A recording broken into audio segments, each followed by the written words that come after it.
Good morning dear student, आप लोग कैसे हैं। देखिए हमने बहुत दिन से बोले थे आप लोग को कि YouTube पे क्लास लेंगे, लेकिन नहीं ले पा रहे थे। आज से हम लोग फिर स्टार्ट कर रहे हैं क्लास को।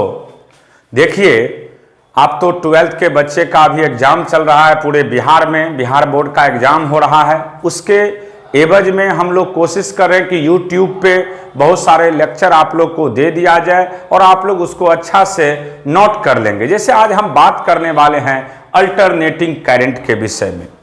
अल्टरनेटिंग करंट कहने का मतलब है एसी करंट। जैसे आपने अभी तक जो भी करंट के विषय में पढ़ा है वह डीसी करंट था, अब जो हम लोग पढ़ेंगे वह एसी करंट है। तो डीसी करंट आप जानते हैं अनडायरेक्शनल करंट होता है, फ्लो ओनली वन डायरेक्शन। जैसे देखिए ये एक ही डायरेक्शन में फ्लो कर रहा है, ये सिर्फ प्लस ही प्लस है, ये माइनस ही माइनस है, और ये डीसी सोर्स का सिंबल होता है, एक वो प्लस और दूसरा माइनस। तो ये जो करंट है, इस करंट को हम किसके नाम से जानते हैं? डीसी, जो कि आप पढ़ चुके हो। अब हम बात करते हैं एसी करंट का। तो AC current which change its direction, इसका डायरेक्शन हर एक इंस्टेंट पे चेंज करता है। देखिए आधा हाफ टाइम पीरियड में इसका वैल्यू प्लस है, मान लीजिए आधा हाफ टाइम पीरियड में इसका वैल्यू क्या है? प्लस है। तो यहां पे t/2 लिख सकते हैं आप लोग, इसको t/2 लिख सकते हैं आप लोग, और ये हो गया t। फिर यहां पे बात करेंगे तो 3t/2 और ये हो गया 2t। तो देखिए हर एक time interval, half time interval में इसका वैल्यू प्लस है, नेक्स्ट हाफ टाइम इंटरवल में इसका वैल्यू माइनस है, फिर नेक्स्ट हाफ टाइम पीरियड में इसका वैल्यू प्लस है, नेक्स्ट हाफ टाइम पीरियड में इसका वैल्यू माइनस है। तो इसका मतलब जो करंट हर एक इंस्टेंट पे चेंज करता हो, उसी करंट को किसके नाम से जानते हैं हम लोग? एसी करंट के नाम से। दूसरा आप ये भी बोल सकते हैं कि एसी करंट पीरियोडिकली करंट होते हैं। कौन सा करंट होता है? पीरियोडिकली, जो फर्स्ट हाफ टाइम पीरियड में पॉजिटिव होगा और नेक्स्ट हाफ टाइम पीरियड में क्या होगा? निगेटिव होगा। तो एसी की अगर हम बात करते हैं तो एसी करंट किसको कहते हैं? एसी के विषय में डिफिनेशन लिखना हो, इट इज द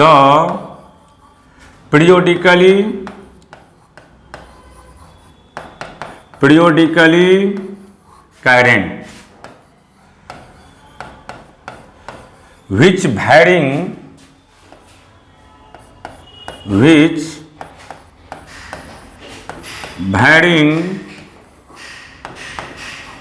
का मतलब change. it is the periodically current which varying with respect to time, with respect to time, its value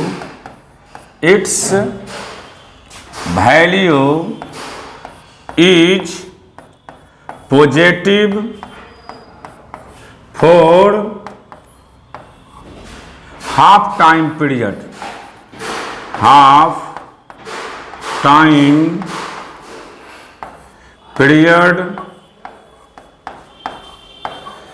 and its value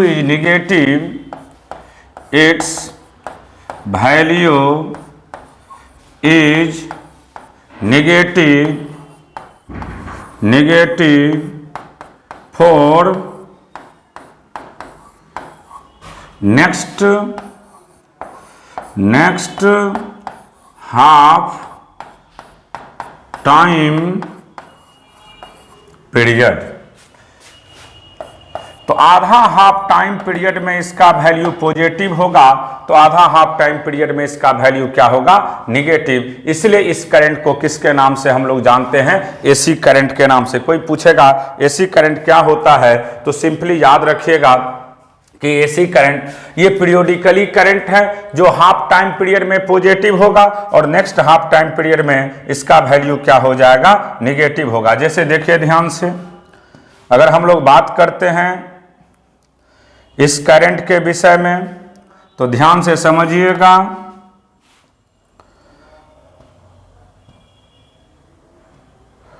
आप लोग कि जैसे मान लीजिए ये करंट है आई, ये टाइम है, ये हाफ टाइम पीरियड में पॉजिटिव है, नेक्स्ट हाफ टाइम पीरियड में नेगेटिव। तो पीरियोडिकली करंट होते हैं जो वैरी करता है टाइम के रिस्पेक्ट में।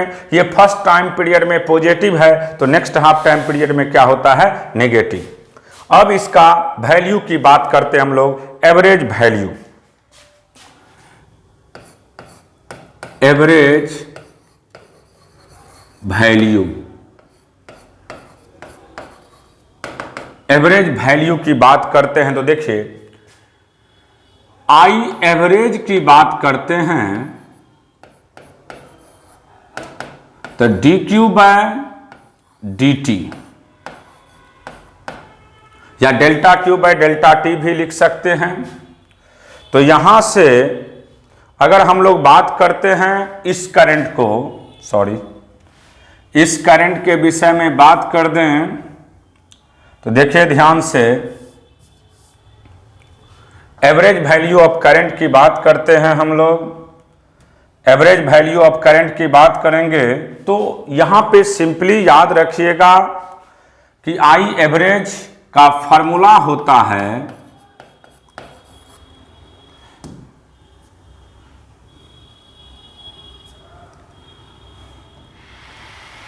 आई एवरेज का फॉर्मूला होता है 0 से t I T d t upon 0 से t डी टी। कोई पूछेगा आई एवरेज का वैल्यू क्या होता है तो सिंपली याद रखिएगा 0 से t I T d t upon 0 से t डी टी। अब इसमें हम लोग को मान लीजिए कभी क्वेश्चन दे दिया जाए, इफ, एक एग्जांपल दे रहे हैं इसी पे, इफ आई बराबर मान लीजिए आपके लिए दे दिया जाए 3t square, 3t square, find average current, find average current, board में पूछ सकता है ये, current in 2 second, in 2 second. तो यहां से आई एवरेज की बात करते हैं हम लोग तो 0 से 2 I T d t upon 0 से t डी टी। अब देखिए ध्यान से यहां पे पुट कर दीजिएगा इसका वैल्यू। तो 0 से 2 आई टी का वैल्यू दिया है 3t स्क्वायर डी टी, और इसका डी टी का इंटीग्रेशन t होगा 0 से 2। यहां से अगर कैलकुलेट करते हैं तो वैल्यू बाहर निकाल लीजिए 3 को।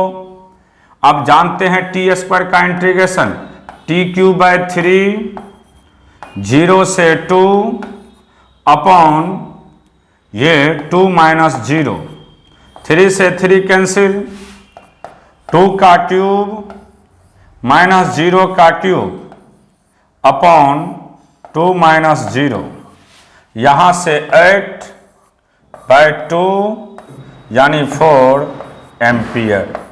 तो जब भी एवरेज की बात करेगा तो सीधा याद रखिएगा 0 से t I T d t upon 0 से t D T. Average value of current जब भी निकालने की बात करेगा तो सीधा फॉर्मूला याद रखिएगा 0 से t I T d t upon 0 से t डी टी। अब हम लोग बात करते हैं नेक्स्ट, ये सब बोर्ड में बड़ी पूछता है, बहुत ज्यादा पूछे जाते हैं। To find the average value of current, value of current in 1 time period, 1 time period. 1 time period की बात करते हैं तो आई एवरेज 0 से t I T d t upon 0 से t dt। हम लोग जानते हैं आई टी का वैल्यू मान लेंगे बाबू, लेट अस आई टी बराबर आई नट साइन ओमेगा टी। या तो आप दो ही ट्रिगोनोमेट्रिकल फंक्शन मेनली कौन सा करंट देता है, अल्टरनेटिंग, या तो साइन वाले देते हैं या तो कॉस वाले। जैसे हमने आप लोग को पढ़ाए थे, याद होगा एसएचएम में हमने रटा चुके हैं आप लोग को कि दो ही ट्रिगोनोमेट्रिकल फंक्शन एसएचएम प्रोड्यूस करता था, एक साइन और दूसरा कॉस। उसी तरीका से दो ही ट्रिगोनोमेट्रिकल फंक्शन अल्टरनेटिंग करंट भी प्रोड्यूस करता है, एक साइन और दूसरा कॉस। अब यहां पे हम लोग पुट कर देते हैं 0 से t आई टी, तो आई टी के बदले i naught sine omega t d t upon 0 से t dt। अगर इसको कैलकुलेट करिएगा तो आई नट को बाहर कर दीजिए, 0 से t sign omega T dt upon dt का t।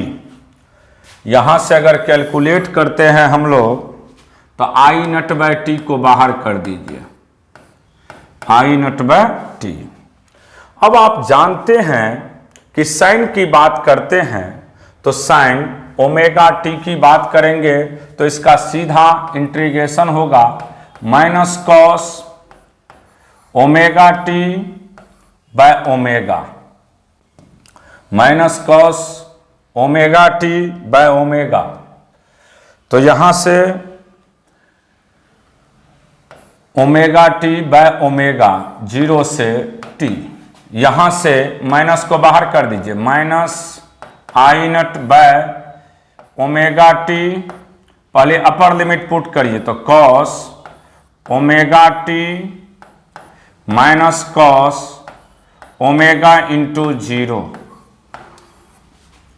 यहां से minus I naught by omega t, इसको लिख सकते हम cos 2 pi by t into t minus cos 0। ये टी और ये t cancel, minus I naught upon omega t. Cos 2 pi का भी वैल्यू 1 और कॉस 0 का भी वैल्यू 1, 1 में से 1 गया तो 0, आई naught by omega t into 0, तो इसका वैल्यू हो गया 0। यानी आई एवरेज का वैल्यू ऑलवेज मिल रहा है आपको 0। इसका मतलब ये हुआ कि अगर एवरेज वैल्यू ऑफ करंट निकालना हो होल टाइम पीरियड में, hence average value of current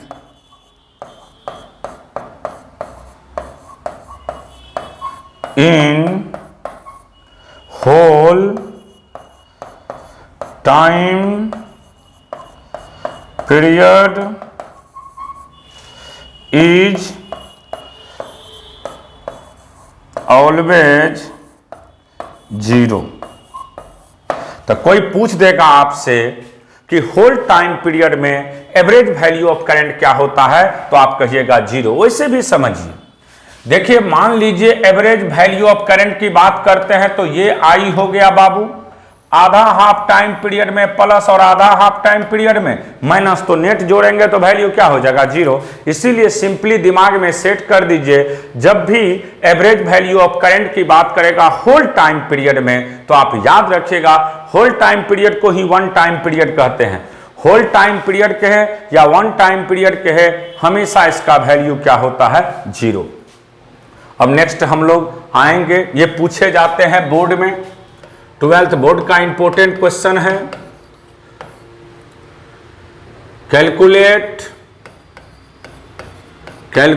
the average value of current current in half time period. Half time period की बात कर रहे हैं हम, हाफ टाइम पीरियड की बात करेंगे।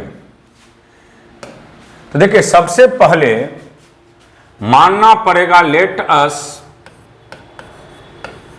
आई टी का वैल्यू हम जानते हैं यहां से आई नट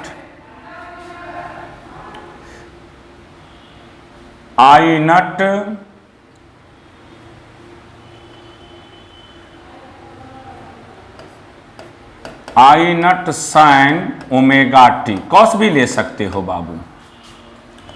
हमको अब हाफ टाइम पीरियड की बात करता है तो आई एवरेज 0 से t/2 I T d t upon 0 से t/2 D T.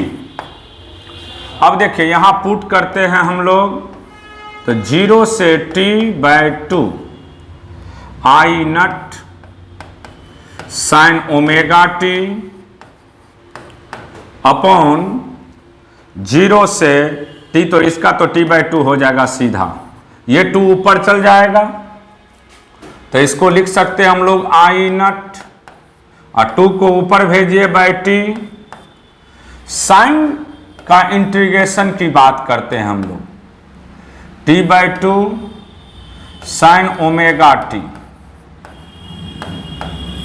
D T. अब देखिए जब इसको कैलकुलेट करिएगा आप लोग तो 2 आई नट बाई टी, फिर इसका इंटीग्रेशन की बात करते हैं साइन का, तो minus cos omega t by omega 0 से t/2। यहां से माइनस को कॉमन कर दीजिए, 2 आई नट बाय ओमेगा टी। उसके बाद इसको जब कैलकुलेट करते हैं तो कॉस ओमेगा, और टी के बदले t/2 पुट करिएगा बाबू, माइनस कॉस ओमेगा और t के बदले 0 पुट करिएगा। यहां से -2 आई नट, ओमेगा को लिख सकते हैं 2π/t इंटू टी। यहां से फिर कॉस ओमेगा को 2π/t into t/2 minus cos 0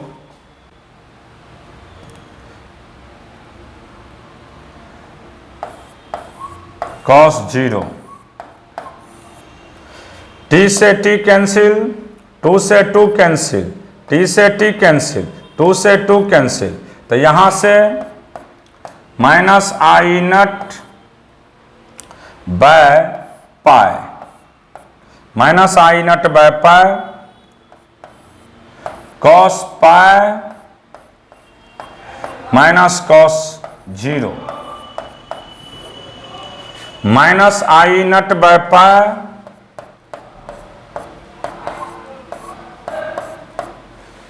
यहां से इसका वैल्यू 1 -1 -1 -2 और माइनस माइनस प्लस, तो 2 आई नट बाय पाई।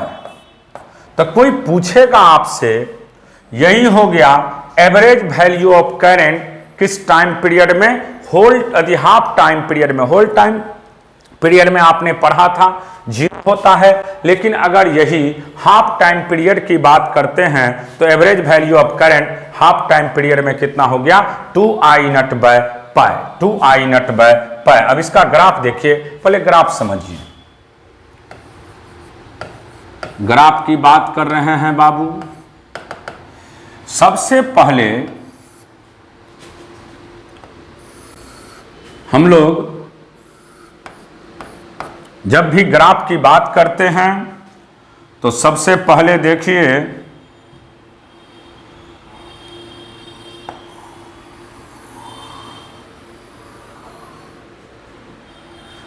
ये हो गया आई टी और ये टाइम है। ये वैल्यू आई नट को रिप्रेजेंट करेगा मैक्सिमम वैल्यू, ये भी माइनस आई नट को, ये ओरिजिन। अगर हम लोग बात करते हैं इसमें, यहां से अगर आप बात करते हैं तो देखिए ध्यान से, हम लोग को I average half time period में क्या मिला है, 2 आई नट बाय पाई। अगर पाई से 2 में डिवाइड करिएगा तो इसका वैल्यू 1 से निश्चित कम आएगा। जब निश्चित कम आएगा तो इसका मतलब ये हुआ कि यहां पे हम लोग कह सकते हैं कि इसका वैल्यू आपको जब भी बात करिएगा तो देखिए कैसे ग्राफ, कांस्टेंट का ग्राफ आएगा।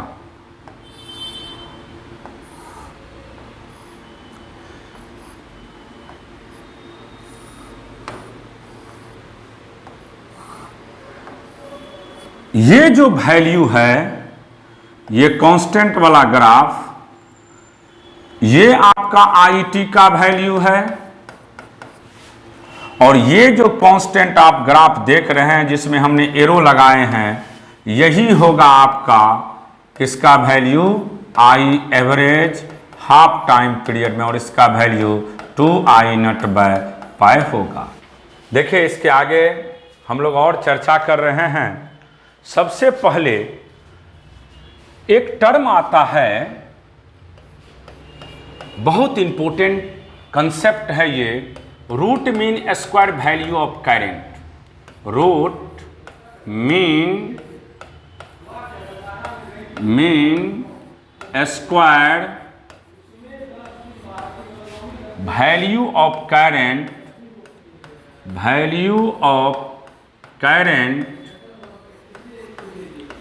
इन whole time period, whole time period. Root mean, अब रूट मीन स्क्वायर है तो सबसे पहले आई एवरेज हम लोग जानते हैं, सॉरी, अगर हम बात करते हैं तो देखिए ध्यान से आई टी के विषय में, ये हमने रटा चुके हैं। आई नट साइन ओमेगा टी लीजिएगा हमेशा। अब हम लोग बात करते हैं रूट मीन, इसी को शॉर्टकट हम लोग आई आर एम एस की बात करते हैं। Root mean square I R M S जब भी बात करेंगे तो रूट में तो इसको डालिएगा ही, 0 से टी और उसका स्क्वायर करेंगे तो i square t d t upon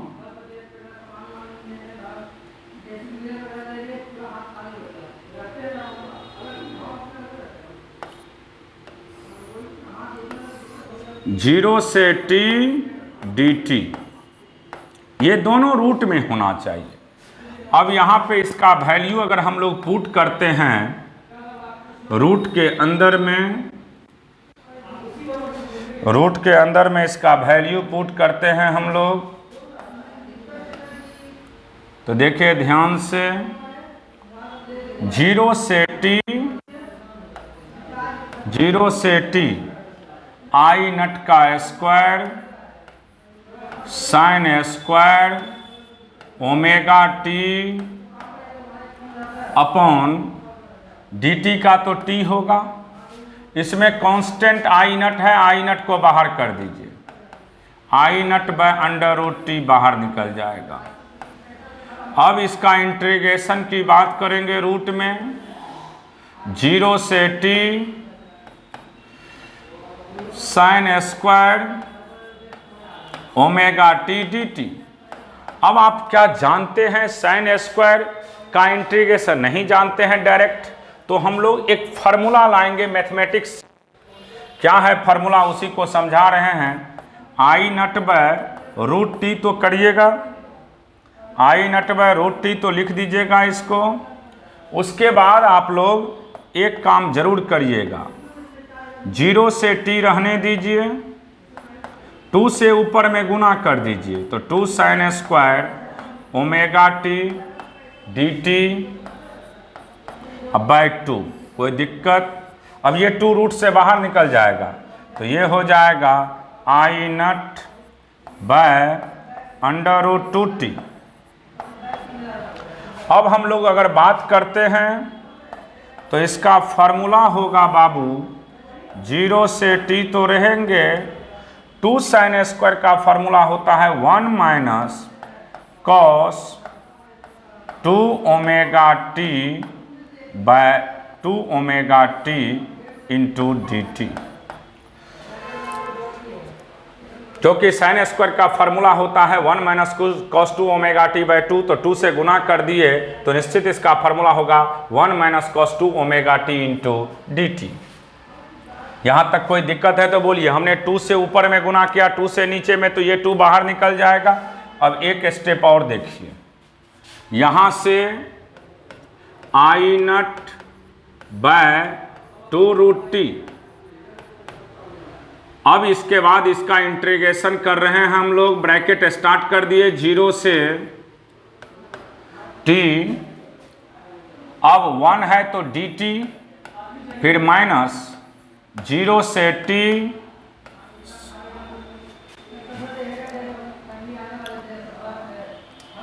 cos है बाबू, तो cos 2 omega t d T. अब देखिए ध्यान से, i naught by root 2t, इसका इंटीग्रेशन dt का t होगा माइनस, इसका इंटीग्रेशन की बात करते हैं तो sine 2 omega t by 2 omega 0 से t।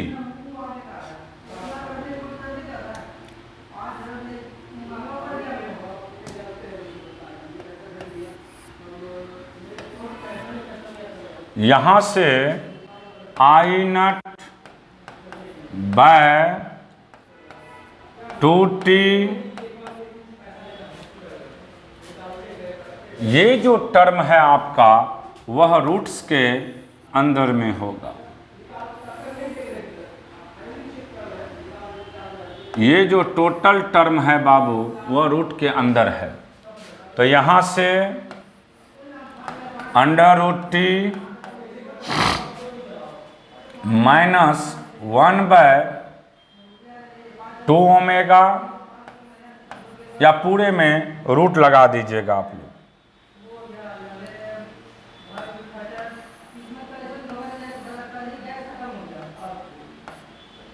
अब यहाँ पे पहले अपर लिमिट पुट करिएगा तो sine 2 omega t minus sine 2 omega into 0, यहाँ से i naught by 2 root t into under root t minus 1 by 2 omega into sine 2 omega को 2 pi by t into t minus sine 0। ये t cancel, यहाँ से i naught by under root 2t, इसको लिख सकते हैं हम लोग t minus 1 by 2 omega into sign 4 पाई 0 और साइन 0 भी 0, ये तो 0 हो गया, ये टर्म 0 हो गया, तो यहाँ से इसको लिख सकते हैं हम लोग i naught by root 2 into root t, और इसको भी रूट टी से रूट टी कैंसिल हो गया, तो एवरेज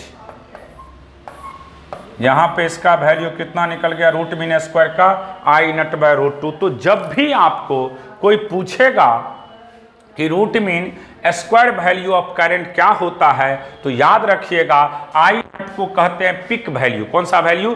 पिक वैल्यू। कौन सा वैल्यू? पिक वैल्यू में किससे डिवाइड कर देंगे? √2 से। किससे? √2 से। तो देखिए हम इसको लिख भी देते हैं।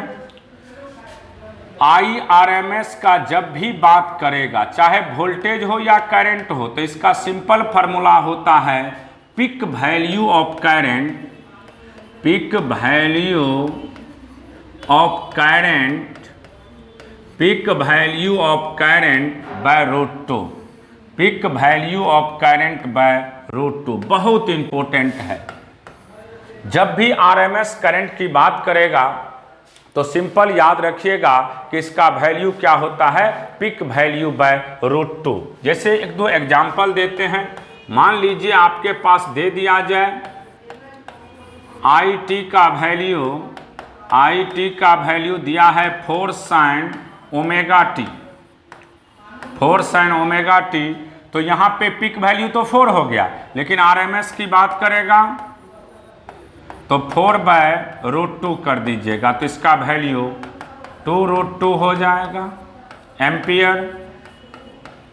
कहीं पे दिया रहेगा दूसरा क्वेश्चन, मान लीजिए ये पहला है, दूसरा क्वेश्चन IT बराबर दे देगा 7 + 10 cos ω-t